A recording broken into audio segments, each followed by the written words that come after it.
So hello everyone, नमस्ते सबैजनालाई। So आज चाहिँ म न्यू भ्यू पोइन्टमा लिएर जाँदैछु हजुरहरूलाई। आउनुहोस् मसँगै। यहाँबाट चाहिँ यसरी हेर्नुहोस्, यस्तो दामी भ्यू। मतलब यहाँनिर चाहिँ केही अब बाहिरी कुरोहरू चाहिँ होइन कि, यो चाहिँ नेचुरल भ्यू हेर्नुको लागि अनि यस्तो राम्रो प्लेस है, फोटो खिच्नु, रिल्सहरू बनाउनु, भिडियोहरू बनाउनुलाई।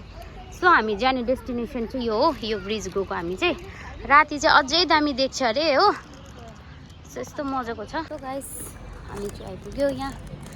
तपाईँहरू पनि आउनुहोस् हामी सँगसँगै। आउँदा आउँदा गरमबाट पनि चाहिँ मेरो ओटिटी चाहिँ यस्तो छ आजको। सो जगिङहरू गर्नु, रिल्सहरू बनाउनु, भिडियोहरू गर्नु चाहिँ एकदमै राम्रो हुन्छ यहाँ चाहिँ होइन।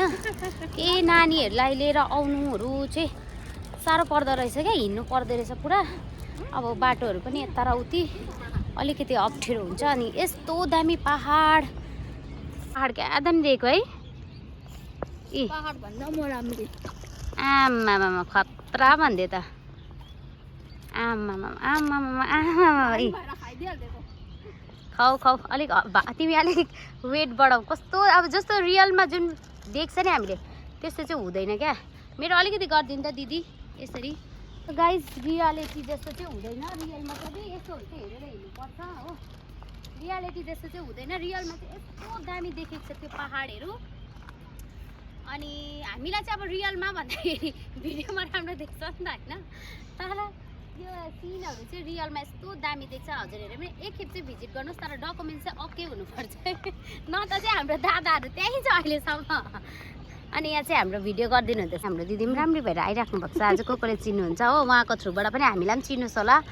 सो हाम्रो आजको क्रिएटर्सहरू चाहिँ एकैचोटि हामी यसरी भेला भएर चाहिँ घुम्दैछौँ। नानीहरू चाहिँ पर गएर बसिरहेको छ। सो यो चाहिँ हो ब्युटिफुल ब्रिज। अनि यो चाहिँ हो हाम्रो भुटानको डाँडा प्लस तुर्सा खोला पनि छ। अनि यहाँ चाहिँ वकिङ गरेर हिँड्ने मान्छेहरू, भिडियोहरू गर्ने, रिल्सहरू बनाउने है। अनि यहाँबाट ओह्रालो गएपछि चाहिँ खोलाको यो बगरमा चाहिँ तपाईँहरूको मजाले सिटिङ एरियाहरू बनाइदिएको छ है। अनि कति दामी पिसफुल नातिहरू। यहाँ हेर्नुहोस्, तपाईँहरू पनि एकखेप यो भिजिट गर्नु सक्नुहुन्छ। यहाँ चाहिँ तुर्सा खोला छ। कता छ यिनीहरू फेरि थिच्यो। म त भन्दैछु त्यो ब्रिजबाट कहिले चाहिँ टाँसेको निक्लिन्छ भन्दैछु शुभेच्छालाई।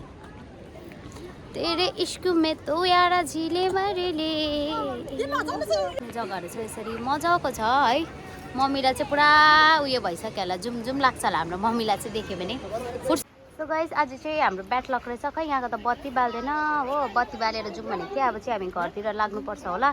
यहाँ त मैले एउटा फोटो पनि खिचिनँ, शुभेच्छालाई खिचिदियो भनेको थिएँ। रात परिहाल्यो नि शुभेच्छा। सो गाइस रात पर्यो, अब चाहिँ हामी घरतिर जाने। किनकि अब बेसी राति त बस्नु भएन है, हामी चाहिँ अब टाढै छ घर।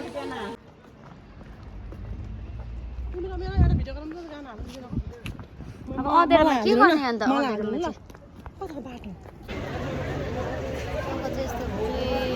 लाइन चाहिँ यसरी लाग्नुपर्छ है। निस्किँदा पस्दा चाहिँ तपाईँको